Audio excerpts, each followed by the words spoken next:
ஆதவன் TV நேயர்கள் அனைவருக்கும் சந்தோஷமான வணக்கம். ஆதவனின் சுகவாழ்வு நிகழ்ச்சியில் இன்றும் உங்கள் அனைவரையும் சந்திப்பதில் மகிழ்ச்சி. இன்றைக்கும் நிறைய கேள்விகளோடும் அந்த கேள்விகளுக்கான பதிலை எங்களுக்கு சொல்றதுக்காக இன்றைக்கு நிகழ்ச்சியில் எங்களோடு இணைந்து கொள்கிறாரு அரச வைத்திய அதிகாரி டாக்டர் ராஜ்மோகன் ராஜ்ரமணன் அவர்கள். வணக்கம் டாக்டர். வணக்கம். எப்படி இருக்கீங்க டாக்டர்? நல்லா இருக்கிறேன். அனைத்து ஆதவன் டிவி நேயர்களுக்கும் வணக்கம். சரி டாக்டர், சாதாரணமாக மக்கள் எல்லோருக்குமே இருக்கக்கூடிய ஒரு பொதுவான கேள்வி என்ன அப்படின்னா, டாக்டர் இந்த அனஸ்தேஷியா அப்படின்னா என்ன டாக்டர்? ஸோ அனஸ்தீசியான்னு நாங்கள் ஜென்ரலாக நாங்கள் இங்கிலீஷில் யூஸ் பண்ணணும். தமிழில் வந்து கணக்கு பேர் மயக்க மருந்துன்ற ஒரு இதாக ஜென்ரலாக அது காமனாக எல்லோரும் வந்து மயக்க மருந்து கொடுக்க போகிறாங்க ஒரு ஹாஸ்பிட்டலில் ஒரு சர்ஜரிக்கோ இதுக்கு வந்து பேசும்போது அது மயக்கம் மட்டும் வராமல் எங்களுக்கு அனஸ்தீசியான்றது ஒரு பெரிய ஒரு வார்த்தை. அப்போ அனஸ்தீசியாக்களுக்கு எங்களுக்கு என்னென்ன இருக்குண்டா ஒன்று மயக்கப்படுத்துறது ஒன்று இருக்குது. அதை தவிர்த்து அனல்ஜீசியான்னு ஒன்று உள்ளுக்குள்ள இருக்குது. அதாவது வந்து வலி, அதாவது வந்து அதுகள் இல்லாமல் அது ஒரு ஆப்ரேஷன் செய்கிறாங்கன்னா அதுகளுக்கான இது இல்லாமல் ஆக்குறது இருக்குது. அதோட வந்து எங்களுக்கு சில சர்ஜரியில் வந்து எங்களுக்கு ஒரு சாதுவான மயக்கத்தன்மை இருக்குது. அதுக்கும் நாங்கள் அனஸ்தீசியான்னு தான் சொல்லுவோம். அதை தவிர்த்து எங்களுக்கு அனஸ்தீசியாக்கள் இருக்க இன்னொரு முக்கியமான விஷயம்டா, இப்போ நாங்கள் வந்து உங்களை ஒரு அனஸ்தீசியா கொடுத்து நித்திரையாக்க போகிறோம்டா சாதாரணமாக எப்படி நீங்கள் உங்களோட சுவாசங்கள் இருக்கோ இல்லாட்டி உங்களோட ரத்த ஓட்டம் இருக்கோ அதை நாங்கள் சொல்கிற ஃபிசியாலஜியை அப்படியே மெயின்டைன் பண்ணுறதும் எல்லாம் சேர்த்து தான் நாங்கள் அனஸ்தீசியான்னு சொல்லுவோம். சரி டாக்டர், இப்போது நீங்கள் அந்த சொன்னீங்கல்ல நித்திரை செய்கிறது அப்படின்ற மாதிரி சொல்லியிருந்தீங்க. இப்போது சில பேர் வந்து சொல்லுவாங்க, என்ன நடந்தது அப்படின்னே எனக்கு தெரியாது, ஆனால் எனக்கான அந்த ஆப்ரேஷன் வந்து முடிஞ்சுது அப்படின்ற மாதிரி சொல்லுவாங்க. இந்த நித்திரை வந்து டாக்டர் ஆழ்ந்த நித்திரையாக இருக்குமா இல்லை என்ன மாதிரியான நித்திரையாக இருக்கும்? எங்களுக்கு வந்து இப்போ அனஸ்தீசியாவில் வந்து நாங்கள் ஒவ்வொரு சர்ஜரியை பொறுத்து எங்களுக்கு இருக்குது. இப்போ சில இடத்துல வந்து இப்போ உங்களுக்கு ஒரு எண்டோஸ்கோப்பி, ஒரு கொலனோஸ்கோப்பி, அதாவது வாய் மூலம் கேமரா விட்டு பார்க்குற நேரம் அப்படியான சர்ஜரிக்கு வந்து நாங்கள் ஆழ்ந்த நிலைக்கு கொண்டு போகிறது இல்லை. இந்த ஆழ்ந்த நிலைக்கு போகும்போது அவங்களுடைய பேஷண்ட்டை வந்து நாங்கள் சுவாசம் எல்லாம் நிப்பாட்டி தான் நாங்கள் எங்களோட வென்டிலேட்டர் மூலமாக நாங்கள் கொடுக்க வேண்டி வரும். ஸோ உங்களுக்கு சர்ஜரிக்கு பொறுத்து, அதாவது இந்த ஒவ்வொன்றுக்கும் அதுகளுக்கான ரிஸ்க்குகள் இருக்குது. ஸோ அதுக்கு ஏற்ற மாதிரி எங்களுக்கு சர்ஜரிக்கு ஏற்ற மாதிரி சில ஆப்ரேஷன்களுக்கு சில சர்ஜரிக்கு வந்து நாங்கள் ஆழ்ந்த நிலைக்கு கொண்டு போகிறதும் சிலது வந்து ஒரு சாதாரண ஒரு மயக்க நிலையில் கொடுத்தும் நாங்கள் செய்கிறதா இருக்குது. சரி டாக்டர், இந்த அனஸ்தேஷியாவினுடைய வகைகள்லாம் என்ன டாக்டர்? இப்போ அனஸ்தீசியா நம்ம பேசின மாதிரி எங்களுக்கு பெருசாக பிரிக்கிறதா இருந்தால் எங்களுக்கு ஜென்ரல் அனஸ்தீசியான்னு இருக்குது. அதாவது பொது மயக்க மருந்து, அதாவது நீங்கள் சொன்ன மாதிரி நாங்கள் முழுசாக மயக்கிறன்றது ஒன்று இருக்குது. அதை தவிர்த்து எங்களுக்கு ரீஜனல் அனஸ்தீசியான்னு சொல்கிறோம். அப்போ ரீஜனல் அனஸ்தீசியாக்குள்ளே என்னென்ன வரும்னா வலைமயத்தில் எல்லாரும் தெரிஞ்சிருக்கும், எங்களுக்கு ஸ்பைனல், அதாவது முள்ளந்தண்டில் விறப்பு ஊசி கொடுத்து செய்கிற ஆப்ரேஷன் இருக்கும். அப்போ அது வந்து நாங்கள் ஸ்பைனல் அனஸ்தீசியா இருக்கும். சில இடத்துல வந்து எங்களுக்கு சில ஆப்ரேஷன்களுக்கு வந்து எங்களுக்கு தொடர்ந்து அதாவது முள்ளந்தண்டுகளால் எங்களுக்கு மருந்து ஏற்றி ஒரு விறப்புத்தன்மை வச்சிருக்கிறது எங்களுக்கு எபிடியூரல் அனஸ்தீசியான்னு சொல்லுவோம். அப்போ எபிடியூரல் ஒன்று இருக்குது. அதை தவிர்த்து சின்ன சின்ன சர்ஜரிஸ், நீங்கள் கையில் ஒரு காயங்கள் அதுகள் இருக்குண்டா, ஒரு சின்ன இதுகள் இருக்குண்டா அந்த இடத்து மட்டும் நாங்கள் விறப்பு ஊசி கொடுத்து, இப்போ நீங்கள் முதல் கட்ட மாதிரி ஒரு பல் அதுகள் இருக்குது, ஒரு காயம் இருக்குது, அந்த இடத்துலன்னா நாங்கள் லோக்கல் அனஸ்தீசியான்னு சொல்லுவோம். இதெல்லாம் எங்களுக்கு பெரிய அளவில் நாங்கள் அனஸ்தீசியான்னு எடுக்கும்போது இருக்கிற வகைகள். இப்போ சாதாரணமாகவே டாக்டர், இப்போ அனஸ்தேஷியா அப்படின்னு சொல்லி பேசும்போது முதலாவது சொல்கிற விஷயம் என்ன அப்படின்னா, இந்த பல் வந்து வலிக்கும் போது மருத்து போகிறதுக்காக இன்ஜெக்ட் பண்ணி அதுக்கு பிறகு வந்து செய்வாங்க அப்படின்ற மாதிரி. அதனால தான் நான் வந்து ஒரு கேள்வியாகவே எடுத்து வச்சுருந்தேன், டாக்டர் உண்மைக்குமே இப்படி இருக்குதா அப்படின்னு சொல்லி. ஏன்னா இப்போ சாதாரணமாகவே இப்போ பல்லை தூய்மைப்படுத்துறது வந்து எங்களுக்கு தெரியும், ஆனால் இந்த பல்லை பிடுங்கும் போது இந்த மாதிரி உண்மைக்குமே இருக்குதா அப்படின்ற மாதிரியான நிறைய கேள்விகள் இருக்குது டாக்டர். இப்போ அதை தாண்டி நாங்கள் வந்து பேசும்போது, இப்போது இந்த ஊசி வந்து பொதுவாக யாருக்கெல்லாம் வழங்கப்படுது டாக்டர்? இப்போ எங்களுக்கு வந்து இப்போ நான் சொன்ன மாதிரி இப்போ நாங்கள் அனஸ்தீசியா பிரித்த வகைகள் மாதிரி எங்களுக்கு ஒவ்வொரு ஆப்ரேஷனுக்கு ஏற்ற மாதிரி, அதாவது எந்த ஒரு சத்திர சிகிச்சையோ அந்த சிகிச்சைக்கு ஏற்ற அனஸ்தீசியா தான் நாங்கள் ஜென்ரலாக நாங்கள் கொடுப்போம். இப்போ ஒரு பெரிய ஒரு ஆப்ரேஷன் இருக்கட்டும், இல்லாட்டி எங்களுக்கு இப்போ இந்த காலத்தில் நாங்கள் லெப்ரோஸ்கோபிக் சர்ஜரி, அதாவது துளைகள் போட்டு செய்கிற சர்ஜரிகளாக இருக்கட்டும், அந்த மாதிரி சர்ஜரி நேரம் வந்து எங்களுக்கு முழுசாக மயக்கித்தான் எங்களுக்கு அந்த ஆப்ரேஷனுக்கு நாங்கள் அனஸ்தீசியா கொடுக்க நேரிடும். அதை தவிர்த்து வந்து எங்களுக்கு வந்து ஒரு சின்ன ஒரு ஹேர்னியா இருக்குது, அதுக்கு வயிறதுகளில் வர ஹேர்னியா ஆப்ரேஷனாக இருக்கட்டும், இல்லாட்டி ஒரு சீசர், அதாவது ஒரு பிரசவம் சிசேரியன் மூலம் செய்கிற ஆப்ரேஷனாக இருக்கட்டும்னா நாங்கள் முள்ளந்தண்டில் விறப்பு ஊசி கொடுத்து செய்யலாம். ஸோ ஒவ்வொன்றுக்கும் வந்து ஒவ்வொரு சர்ஜரிக்கு பொறுத்து தான் எங்களுடைய அந்த விறப்புத்தன்மையோ இல்லாட்டி மயக்கிறதோ வந்து நாங்கள் டிசைட் பண்ணுவோம். அதுலேயும் வந்து இப்போ ஒரு காலில் காயம் இருக்குது, ஒரு வயிறில் ஒரு காயம் இருக்குண்டா அதுக்கு ஏற்ற, அதாவது வந்து ஒவ்வொரு ஆக்கள்னு மட்டும், அதாவது நாங்கள் அந்த சர்ஜரி மட்டும் இல்லாமல் ஒவ்வொரு பேஷண்ட்டையும் பொறுத்து அவளுக்கு இருக்கிற வேறு நோய்களை பொறுத்து நாங்கள் என்ன ஆப்ரேஷன், என்ன அனஸ்தீசியா கொடுக்குறோம்னு டிசைட் பண்ணுவோம். இப்போது டாக்டர் நீங்கள் பேசும்போது சொல்லியிருந்தீங்க, அந்த வேறு நோய் இருக்கிறவங்களுக்கு அனஸ்தேஷியா கொடுக்கும்போது கொஞ்சம் பார்த்து தான் கொடுப்போம் அப்படின்ற மாதிரி சொல்லியிருந்தீங்க. இப்போ இதுலேயும் வந்து பார்த்திங்கன்னா தினமும் மருந்து உட்கொள்ளக்கூடியவங்க நிறைய பேர் இருப்பாங்க. அந்த மாதிரி வர்ற பேஷண்ட்ஸுக்கு இது வந்து ஏதாவது பாதகமாக இருக்குமா டாக்டர், இல்லை என்ன மாதிரி இருக்கும்? இப்போ நாங்கள் இப்போ பேசுகிறது வந்து பிளான்டாக சர்ஜரி, அதாவது ருட்டீனாக நாங்கள் சொல்கிறது முதலே உங்களுக்கு நீங்கள் வந்து ஒரு கிளினிக்கில் போயிட்டு உங்களுக்கு ஏதாவது ஒரு சர்ஜரிக்கான தேவை இருக்குமுண்டா நீங்கள் முதலே ஒரு கிளினிக் ஒன்றில் போயிட்டு நீங்கள் ஒரு டேட் பெற்றுக்கொள்வீங்க, இப்படி ஒரு சர்ஜரி இருக்குண்டா. அப்போ நீங்கள் உங்களுக்கு டேட் கொடுத்தோடனே உங்களுக்கு சொல்ல வேணும் நீங்கள் ஒரு அனஸ்தீசியா டாக்டரை போய் பாருங்க. அதாவது அந்த ரசம் இந்த இருக்கணும் சரி என்னடாரும் சரி அங்கே சொல்லணும் நீங்கள் ஒரு அனஸ்தீசியா டாக்டரை போய் பாருங்க. அப்போ அந்த இடத்துல நாங்கள் வந்து முழு விபரம், அதாவது ஃபுல் மெடிக்கல் ஹிஸ்ட்ரி எடுப்போம் பேஷண்ட். நாங்கள் இதுக்கு சொல்கிறது ப்ரீ ஆப் அனஸ்தீசியான்னு சொல்கிறோம். அதாவது ஆப்ரேஷனுக்கு முதலான ஒரு முழு அசஸ்மெண்ட் ஒன்று செய்வோம். அப்போ அந்த நேரங்களில் தான் நாங்கள் இப்போ பேஷண்ட்டு என்னென்ன வருத்தங்கள் இருக்குண்டு, அதாவது அவள்கிட்ட இருக்க நோய்கள், அவள் உட்கொள்கிற மாத்திரைகள், அவள் ஏற்கனவே முதல் அனஸ்தீசியா போயிருக்கணுமா, அப்படியானது எல்லாத்தையும் நாங்கள் ஒரு முழு விபரம் எடுப்போம்.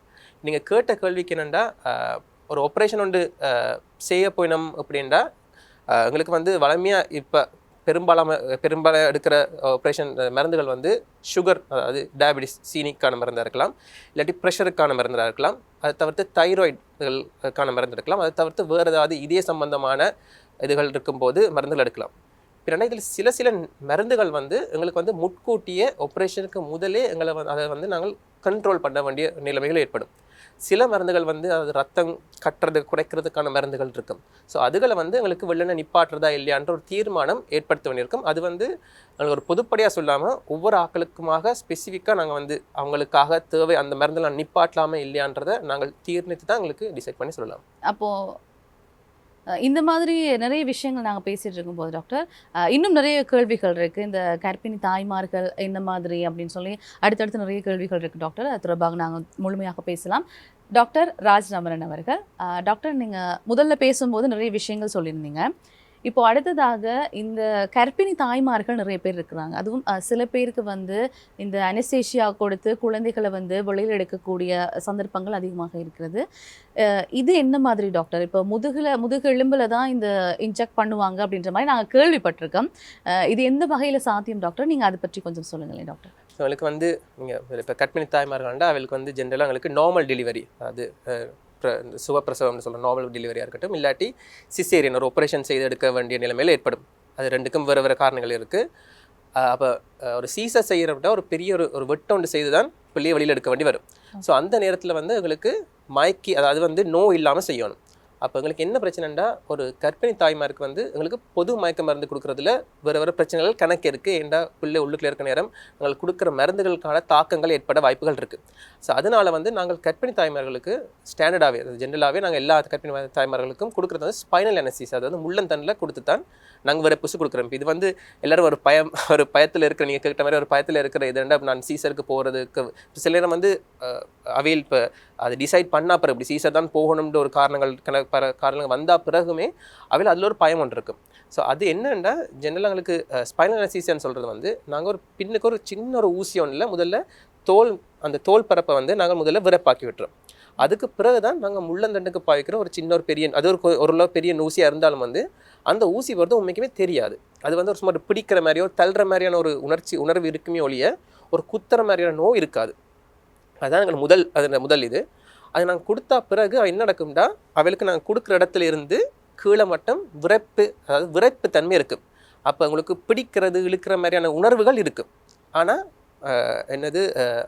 அதுகள் இருக்காது.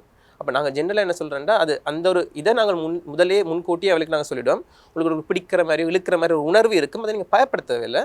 உங்களுக்கு அதுகள் அது நாங்கள் வளமையாக இப்போ ஒரு ஆப்ரேஷன் செய்கிறதுக்கான அந்த வெட்டுறது அப்படியான அதுகள் இருக்காது. அப்போ இதில் எங்கே இதில் வளமையாக வாரண்டா முள்ளந்தண்டில் கொடுத்தோன்னே அதனால முதுகு வலி வருதான்றது ஒரு வளமையாக நான் பேஷண்ட்டை பார்க்குற வளமையான ஒரு கேள்வி என்னென்னா, இந்த முள்ளந்தண்டு கொடுத்துரு அது வந்து அதுவும் கர்ப்பிணி தாய்மார்களில் அவங்களோட வீட்டு சார்ந்தவங்க வேறு ஏதாவது ஆப்ரேஷன் வரைக்க இப்படி ஒரு ஆள் இருந்தவங்க அவங்களுக்கு முள்ளந்தண்டில் கொடுத்து பேக் பெயின் வந்ததா அப்படின்ற ஒரு கேள்வி வரும். அங்கே எங்கே மிஸ்டேக் வருதுண்டா, ஒரு கர்ப்பிணி தாய்மார்னு எடுத்திங்கன்னா ஒரு 9 மாதம் ஒரு பிள்ளையை சுமந்து இருக்கும்போது அதாவது முன்னுக்கு ஒரு சுமையை சுமக்கும் போது பின் தசைகள் வந்து ஒரு இறுக்கமான ஒரு நிலைமையில தான் இருக்கும். ஏண்டா அந்த பாரத்தை வந்து பிள்ளை அந்த குழந்தை வந்து ஒரு 2.5 கிலோ 3 கிலோ இருக்குண்டா அந்த பாரத்தை வந்து பின் தசைகள் தான் இழுத்து பிடிச்சிருக்கு.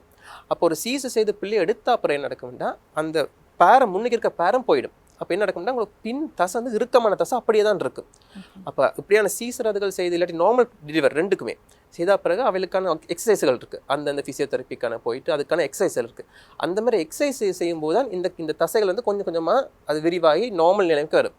அப்போ என்ன நடக்கும்னா இப்படி நாங்கள் ஸ்பைனல் அனஸ்தீசியா கொடுத்தனால தான் பேக் பெயின் வருதுன்ற அது ஒரு பொய்யான இது உண்டு அவங்களுக்கு எதிர்பார்த்துருவாங்க. ஓகே, பின்னுக்கு முள்ளந்தண்டு இதில் இதை கொடுத்து அதனால் வருதுண்டு. ஆனால் அதுக்கான முக்கியமான காரணம் தசை, அதில் அதோட மஸ்குலோஸ்கெலட்டல் சிஸ்டம்னு சொல்கிறேன் அந்த இதுக்குள்ளே வந்து அந்த விரிவுகள் வந்து டக்குன்னு 9 மாதம் கொஞ்சம் கொஞ்சமாக பில்டப் ஆகி தசைகள் இறங்கினதை வந்து உடனடியாக ஒரு செகண்டில் வந்து பிள்ளை எடுத்தோன்னே அந்த பேரம் குறைஞ்சோன்னே அந்த தசைகள்ன்ற ஒரு இறுக்கத்தன்மை இருக்குது. அதுதான் அந்த பேக் பெயின் சொல்கிறது இல்லையா, நாங்கள் கொடுக்குறதாலன்றது இல்லை.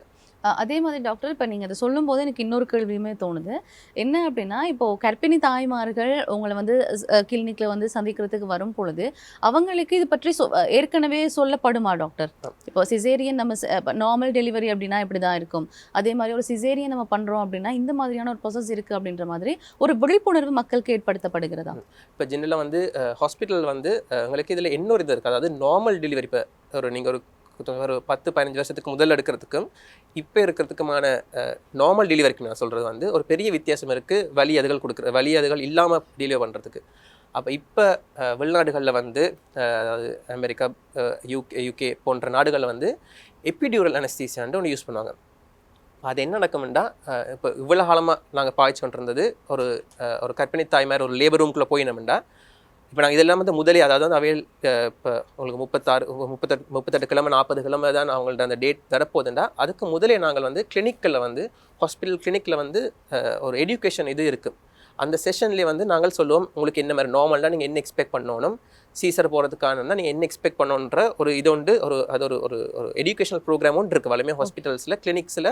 அது அந்த ஒவ்வொரு டேர்ம்ஸ் நீங்கள் தெரியும் அவையில் அந்த காலத்துக்குள்ளே வந்து 3rd trimester வரும்போது அவளுக்கு இதுக்கான எஜுகேஷன்கள் நடக்கும். அப்போ அதில் வந்து இப்போ நான் எபிடியூரல்னு சொல்கிறது என்னென்னா, இவ்வளோ நாளமே நடக்குண்டா ஒரு நார்மல் டெலிவரிக்கு போயினோம்டா லேபர் ரூமில் ஒரு சாதாரண நான் முதல்ல சொன்ன செடேஷன் நான் ஒரு மருந்து மாதிரியான ஒரு அனஸ்தீசியான கொடுப்பினோம்.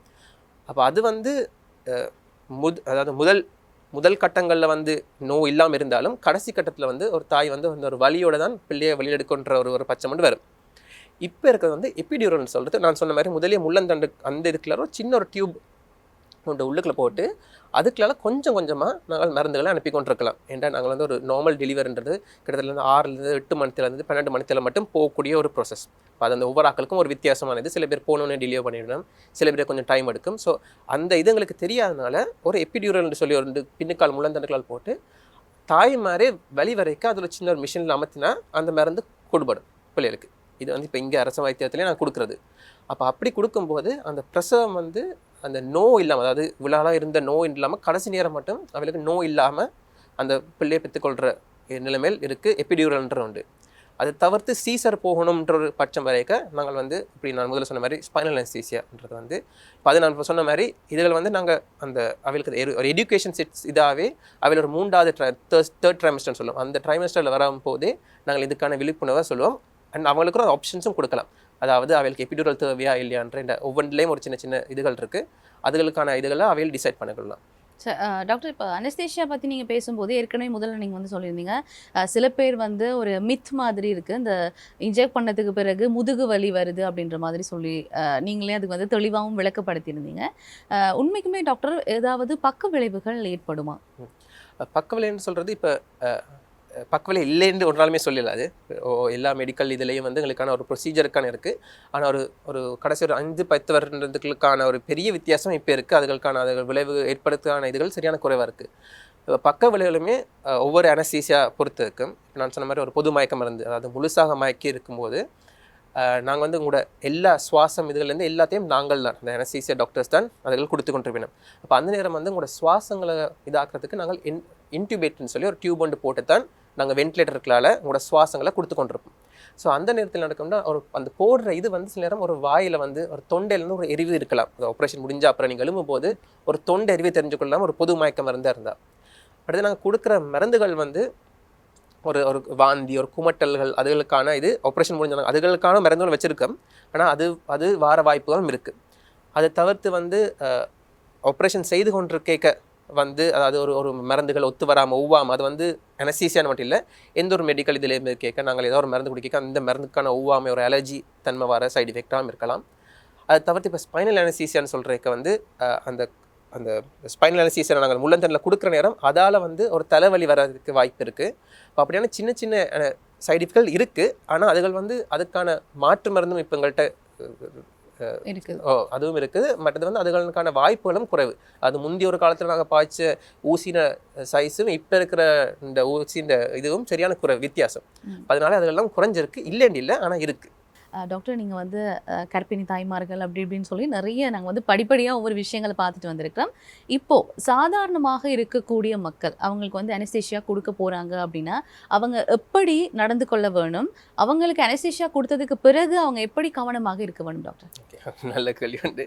அப்போ எங்களுக்கு வந்து ஒரு அனஸ்தீசியா, அதாவது அனஸ்தீசியான்னு சொல்கிறேன், முதலே சொன்ன மாதிரி ஒரு சர்ஜரி உண்டு, உங்களுக்கு ஒரு சத்திர சிகிச்சை ஒன்று இருக்குன்னு சொல்லி முதலே உங்களை டிசைட் பண்ணிடுவேணும். அதுக்கான காரணங்கள் சொல்லி அதை ஏன் செய்யணுன்றெல்லாம் உங்களுக்கு ஒரு சர்ஜிக்கல் சைடால் அவையில் உங்களுக்கு விளக்கப்படுத்திருப்பாங்க.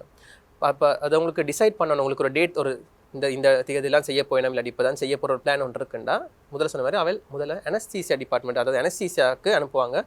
அதாவது பேஷண்ட்டை ஆப்டிமைஸ் பண்ணுறேன்னு சொல்கிறது. அப்போ நான் முதல்ல என்ன சொல்கிறேன்டா, இப்போ பேஷண்ட் உங்களுக்கு வந்தோடனே முதல்ல வந்து நாங்கள் வந்து ஒரு முழு ஹிஸ்ட்ரி எடுப்போம். அப்போ அந்த ஹிஸ்ட்ரியில் வந்து ஏன் அந்த சர்ஜரி செய்யறதுக்கான காரணங்கள்ல இருந்து அவங்களுக்கு வேறு ஏதாவது வருத்தங்கள் இருக்கான்றது. ஏன்னா சில இடத்துல வந்து பேஷண்ட் வந்து வேறு ஏதாவது ஒரு ஹேர்னியாவாக இருக்கலாம். இப்போ அவைகளுக்கு வந்து முதல்ல ஏற்கனவே சீனியோ ப்ரெஷர் பார்த்துருக்க மாட்டேன். இந்த வீட்டில் இருக்கிறார்கள் வந்து ஹேர்னியான்றனால தான் ஹாஸ்பிட்டல் போயிருப்பேன். அதனால் முதல் தடவையாக வந்து ஒரு ப்ரெஷரோ ஒரு சீனியோ ஒரு தைராய்டோ ஏதோ ஒரு ப்ராப்ளம் வந்து நாங்கள் அந்த இடத்துல டயக்னோஸ் பண்ண நேரம் இருக்கலாம். அப்போ அப்படியானதில் வரும்போது இது எங்கே வரும்னா, ஒரு பொது மயக்க மருந்து நாங்கள் சொல்லிக்க வந்து என்னதான் நாங்கள் மயக்கினாலும் விரைப்பு கொடுத்து நோயாளிகள் இல்லாமல் இருந்தாலும் ஒரு சர்ஜரின்றது ஒரு ஸ்ட்ரெஸ்ஃபுல்லான கண்டிஷன். அப்போ உங்களோட பாடி வந்து நாங்கள் எவ்வளோத்துக்கு நார்மலாக இருக்கிறோமோ ஒரு சர்ஜரின்ற ஒரு இதில் வந்து உள்ளுக்குள்ளாலேயே ஒரு ஸ்ட்ரெஸ்ஸுகள் இருக்கும். ஸோ அதனால தான் நாங்கள் வந்து ஏதாவது ஒரு ப்ரெஷர் இருக்கோ சுகர் இருக்கோன்றது அதனால கண்ட்ரோலாக இருக்கிறதுக்கான காரணங்கள் வந்து ஏன் கண்ட்ரோலாக இருக்கணும்னா, நீங்கள் நார்மலாக இருக்கும்போது ப்ரெஷர் அதுகள் கூட இருந்தாலும் பரவாயில்லன்னு சொன்னாலும் ஒரு சர்ஜரின்னு வர நேரத்தில் அந்த இடத்துல பாடிக்கு ஆட்டோமேட்டிக்கான ஒரு ஸ்ட்ரெஸ் இருக்குது. அந்த ஸ்ட்ரெஸ்ஸை வந்து நாங்கள் அந்த ஸ்ட்ரெஸ் நேரம் இருக்கிற ப்ரெஷர் இன்னும் கூட பார்க்கலாம், இருக்கிற சுகர் வந்து இன்னும் கூட பார்க்கலாம். ஸோ அதனால தான் நாங்கள் அந்த இதை கண்ட்ரோல் பண்ணணுன்றதுக்காக ஒரு இது இருக்குது. ஸோ அப்படி பேஷண்ட் ஒரு ஆள் இப்படி உங்களுக்கு கொடுத்துட்டு டேட் வந்துட்டுனா நீங்கள் பார்க்க அப்போ அந்த மாதிரி இதுகள் செக் பண்ணணும். நாங்கள் ஏற்கனவே முதல்ல அனஸ்தீசியா கொடுத்துருந்தேன்டா, அதுக்கான முதலே ஏற்கனவே ஏதாவது விளைவுகள் இருக்குன்னா நீங்கள் அதெல்லாம் சொல்லணும் எப்போயுமே டாக்டர்கிட்ட. அதோட மிக முக்கியமானது வந்து இப்போ எங்களோட நாட்டு வந்து கணக்கு பேர் என்னென்னா, என்ன மருந்து எடுக்கணும்னு தெரியாது. அதில் வந்து ஒரு கிளினிக்கு போயினோம், ஓகே டாக்டர் என்ன ப்ரெஷர் இருக்குது சீனியர் இருக்குன்றாங்க, மருந்து கொடுக்குறாங்கன்றாங்க, என்ன மருந்துன்னு தெரியாது.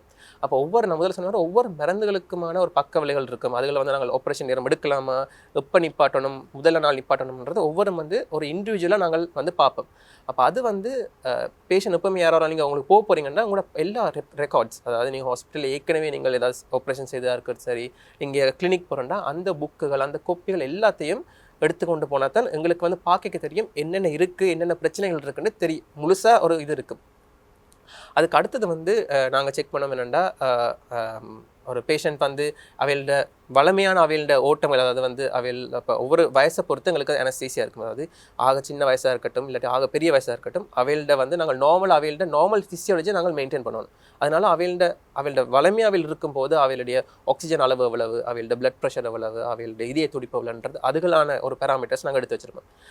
அதை தவிர்த்து சில ரத்த பிளட் இன்வெஸ்டிகேஷன்ஸும் நாங்கள் எடுத்து வைப்போம். ஏன்னா அதுக்கு தேவையான அதில் வந்து சில பேருக்கு ஹீமோகுளோபின் குறைவாக இருக்கலாம். ஸோ அதில் வந்து ஆப்ரேஷனுக்கு முதல்ல இந்த ஆப்ரேஷன் செய்ய நேரம் ரத்தம் கூட போகிறனால எங்களுக்கு அதில் முதலே அதுகளுக்கான கரெக்ட் பண்ணுறதுக்கான நேரம் இருக்கும். ஸோ அந்த மாதிரி பிளட் இன்வெஸ்டிகேஷன் எடுக்க வேண்டிய வரும். நான் சொன்ன மாதிரி தைராய்டு அதுகள் பிரச்சனைகள் இருக்குண்டா அதுகளை கண்ட்ரோல் பண்ணுற வேண்டிய நேரங்கள் இருக்கும்.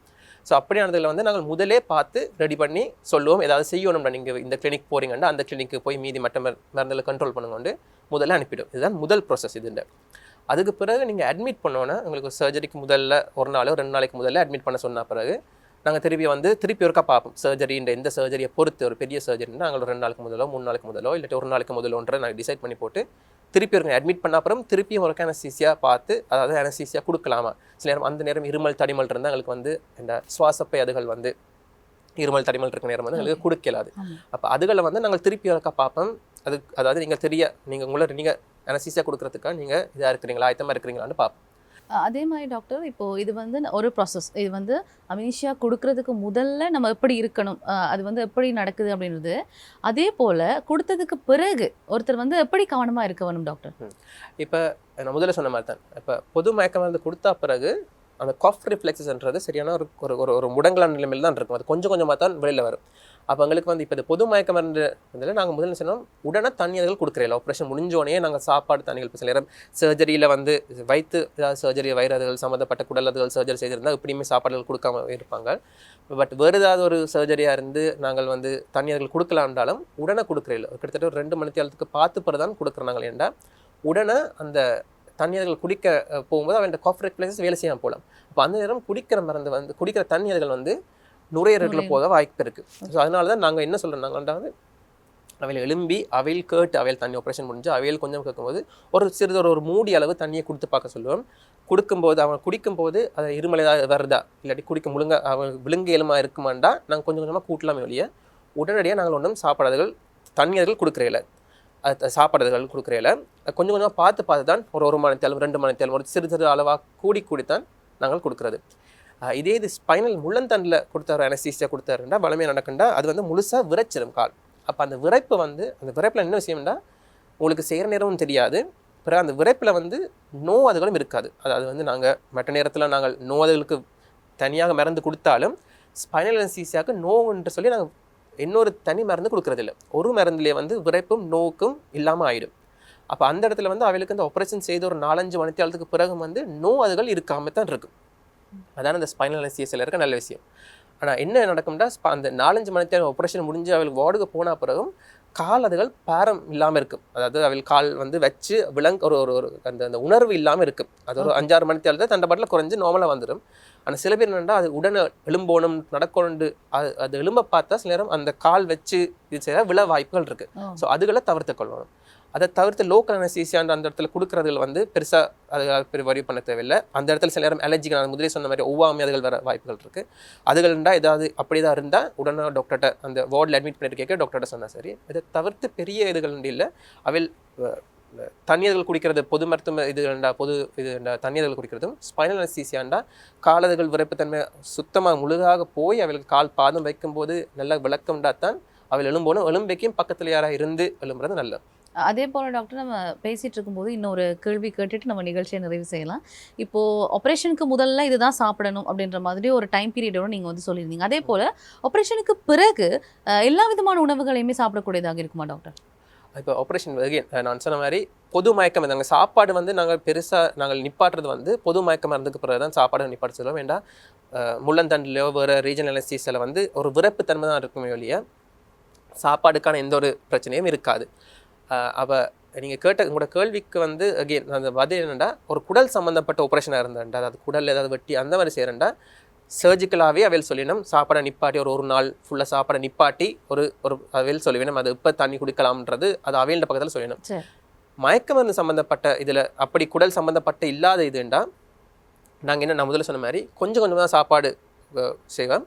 அதுவும் வந்து எங்களுக்கு வந்து நாங்கள் சொல்கிறோம் நாங்கள் இடியப்பம் லைட் ஃபுட்டுன்னு சொல்லுவோம். அதாவது நாங்கள் தண்ணி தொடங்கி தண்ணிகள் குடிக்க எலுமா இருக்கும்டா அதுக்கு அடுத்த நிலைமையில் நாங்கள் சொல்கிறது வந்து பால் அதுகள் குடிக்க சொல்லுவோம். இந்த பால் தண்ணியை விட பால் கொஞ்சம் கடினம் ஒரு இறுக்கமானதுனால பால் அதுகள் குடிக்க ஒரு டீ அதுகளோ பாலோ இதாவது குடிக்க சொல்லுவோம். அதுவும் அவைகளுக்கு ஓகேயா இருக்குது அவைகளுக்கு விழுங்கலாம் அது பிரச்சனை இல்லைன்றா அடுத்தது வந்து ஒரு இடியப்பம் இல்லாட்டி ஒரு புட்டு மாதிரியான ஒரு அப்பம் அப்படியானதில் வந்து அது வெறியா லைட் ஃபுட் இல்லாட்டி சின்ன பிஸ்கட்டுகள் மாதிரி அதுகளை தொடங்கலாம்.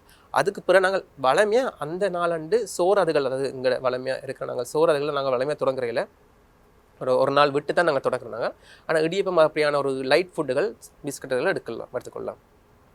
டாக்டர் இன்றைக்கு நிகழ்ச்சியில் நிறைய விஷயங்களை நீங்கள் வந்து சொல்லியிருந்தீங்க. மக்களுக்கு கண்டிப்பாக ஒரு விழிப்புணர்வு அப்படின்றது நிச்சயமாக இருந்திருக்கும். ஏன்னா பல்வேறுபட்ட கேள்விகள் இருக்கும். நீங்கள் சொன்னது போல் இந்த முதுகு வலி சம்மந்தமான கேள்விகள், அப்புறம் ஒரு ப்ரெக்னென்சி டைமில் எப்படி இருக்க வேணும், ஆப்ரேஷனுக்கு முதல்ல எப்படி இருக்க வேணும், எப்படி கவனமாக நாங்கள் இருக்க வேணும் அப்படின்னு சொல்லி முழுமையாக நிறைய விஷயங்களை சொல்லியிருந்தீங்க. Thank you doctor. உங்களோட டைம் வந்து எவ்வளோ வேல்யூவானது அப்படின்றது எங்களுக்குமே தெரியும். உங்களோட நேரத்தை எங்களுக்கு தந்ததுக்கு ரொம்ப நன்றி டாக்டர். இன்றைக்கு சுகவாழ்வு நிகழ்ச்சியில் நிறைய விஷயங்கள் கண்டிப்பாக நீங்கள் வந்து தெரிஞ்சிருப்பீங்க. எங்களோட அரச வைத்திய அதிகாரி டாக்டர் ராஜ் ரமணன் அவர்களுக்கு நன்றிகளையுமே சொல்லிட்டு இப்போ நிகழ்ச்சியிலிருந்து நானும் விடைபெறுகிறேன். நன்றி, வணக்கம்.